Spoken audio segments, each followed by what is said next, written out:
सावन का महीना था। आसमान पर काले बादलों ने पूरा गांव ढक लिया था। लगातार हो रही बारिश से कच्ची गलियां कीचड़ में बदल चुकी थी। छप्परों से टप टप पानी गिर रहा था। खेतों में धान की खुशबू हवा में घुली हुई थी। लेकिन इसी खूबसूरत मौसम के बीच गांव के एक छोटे से मिट्टी के घर में एक लड़का अपनी जिंदगी की सबसे बड़ी उम्मीद लेकर जाग रहा था। राघव, बेटा उठ जा, सुबह के 5 बज गए हैं। बिरयानी का चावल भीगने रखना है। हाँ माँ, अभी उठता हूँ। अरे माँ, आज तो बहुत तेज बारिश हो रही है। बारिश जितनी तेज होगी गरम बिरयानी उतनी बिकेगी। बस भगवान आज हमारी मेहनत रंग ला दे। फिर राघव बिरयानी बनाने लगता है और उसकी माँ बोलती है, बेटा राघव, प्याज बराबर भूंजना। हाँ माँ, बिरयानी अच्छी बनेगी, आप टेंशन मत लो। फिर दोनों बातें करने लगते हैं और राघव की माँ अपने कामों में लग जाती है और राघव अपने बिरयानी बनाने में लग जाता है। बिरयानी बनते हैं, राघव बिरयानी बेचने निकल जाता है। फिर पीछे से उसकी माँ बोलती है, बेटा संभाल के जाना, रास्ता पूरा कीचड़ से भरा हुआ है। राघव कीचड़ से होके अपने दुकान पे जा पहुंचता है और तभी बारिश से बचते हुआ एक बूढ़ा आदमी उसकी दुकान पे आता है और बोलता है, बेटा बिरयानी कितने की दी? तो राघव बोलता है, बाबा बिरयानी 50 रुपया की है। फिर बूढ़ा आदमी बोलता है, बेटा मेरे पास तो सिर्फ 30 रुपये हैं। फिर राघव बोलता है कि कोई बात नहीं बाबा, 20 रुपये मेरे तरफ से फ्री। और फिर बूढ़े आदमी को बिरयानी देता है। बूढ़ा आदमी बिरयानी खाते हुए बोलता है, भगवान तेरा भला करे बेटा। और फिर अचानक से बारिश तेज हो जाती है और राघव की बिरयानी गिर जाती है। फिर राघव बोलता है, अरे मेरी बिरयानी, अब मैं घर पे माँ को क्या बोलूँगा? और राघव रोने लगता है।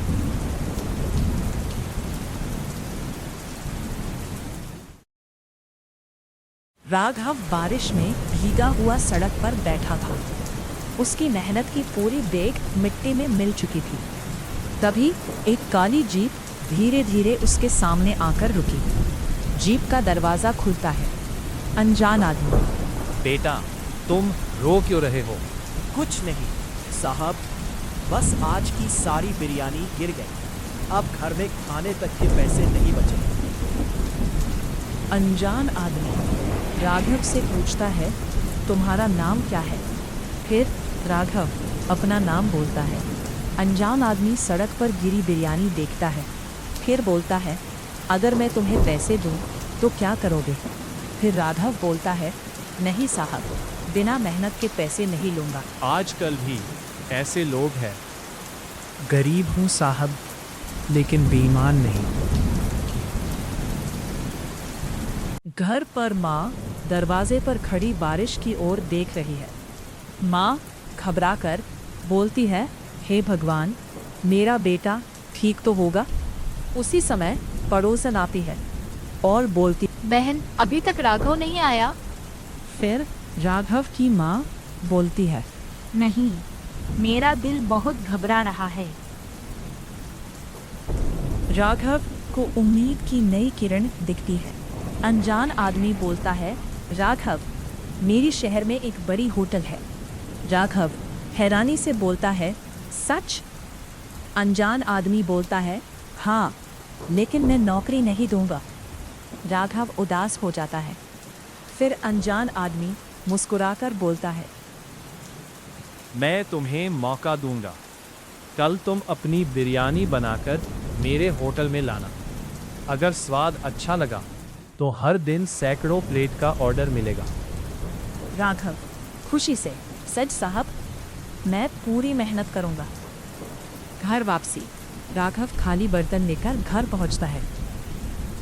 क्या हुआ बेटा? माँ, बिरयानी गिर गई। माँ की आंखों में आंसू आ जाते हैं। फिर राघव, लेकिन भगवान ने एक नया रास्ता भी भेजा है। वह पूरी बात बताता है।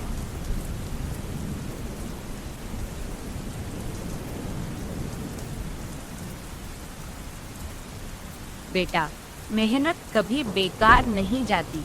कल हम अपनी जिंदगी की सबसे अच्छी बिरयानी बनाएंगे।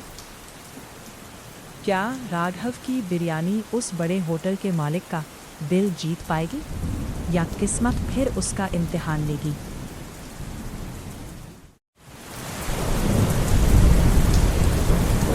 अगली सुबह भी बारिश रुकने का नाम नहीं ले रही थी और राघव अपने बिरयानी बनाने के तैयारी में लगा था। और बिरयानी बनते ही वो निकल पड़ा। लेकिन राघव के कदम आज पहले से ज्यादा मजबूत थे। सर पर गरम बिरयानी की देग बांधकर वो शहर के उस बड़े होटल की ओर चल पड़ा जहां उसकी किस्मत उसका इंतजार कर रही थी। होटल के बाहर चमचमाती इमारत, सिक्योरिटी गार्ड खड़ा है। अरे भाई, कहाँ जा रहे हो? साहब ने बुलाया है, बिरयानी लेकर आया हूँ। तभी वही अनजान आदमी बाहर आता है। होटल मालिक, इसे अंदर आने दो। फिर स्वाद की परीक्षा। राघव होटल के अंदर जाता है। राघव, अपनी बिरयानी परोस दो। राघव कांपते हाथों से बिरयानी परोसता है। पूरा कमरा खामोश था। होटल मालिक पहला निवाला खाता है, फिर दूसरा, फिर तीसरा। कुछ पल तक कोई कुछ नहीं बोलता। राघव घबराकर, साहब, स्वाद ठीक नहीं है क्या? होटल मालिक मुस्कुराने लगता है। होटल मालिक, इतनी स्वादिष्ट बिरयानी मैंने वर्षों बाद खाई है। और राघव को पहला बड़ा ऑर्डर मिलता है। होटल मालिक, राघव, कल सुबह मुझे 200 प्लेट बिरयानी चाहिए। राघव चकित, 200 प्लेट?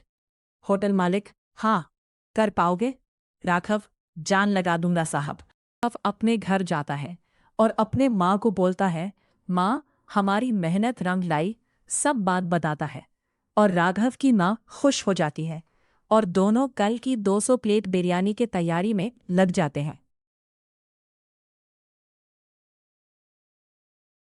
कुछ ही महीनों में राघव गांव वाली बिरयानी की खुशबू शहर शहर फैलने लगी।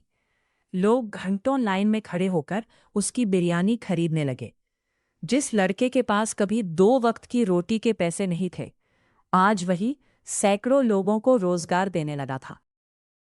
राघव अपनी दुकान पे जाता है और बारिश देखते हुए धीरे से बोलता है, यही बारिश जिसने मुझे रुलाया भी था और मेरी किस्मत भी बदल दी।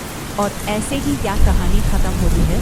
इस कहानी से हमें सीखने मिलता है कि ईमानदार और मेहनती लोगों का साथ किस्मत और भगवान दोनों देते हैं।